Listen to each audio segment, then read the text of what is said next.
Então, nós vai treinar junto com a polícia, com o voluntário na Cruz Corá. Então, onde nós por trás junto de posto, que em cada posto, onde tem polícia, você vai ganhar 2 ou 3 personal de Cruz Corá também, por brindar assistência mientras a ambulância está na caminho.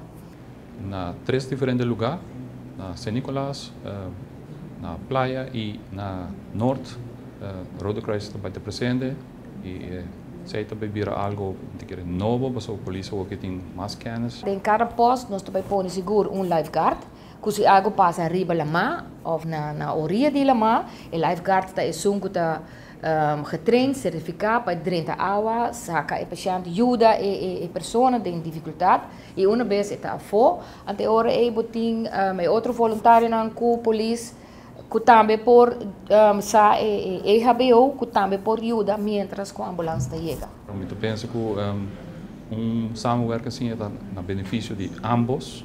Sobre a Rode Kruis tem sua tarefa muito importante e muito nobre, e a polícia também tem o terreno de trabalho muito nobre e muito importante. Nós samenwerking sempre que é bom menino e me quero para combinar e outro.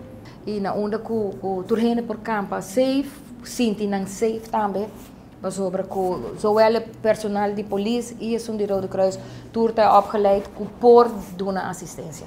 E também mirando o curso aqui.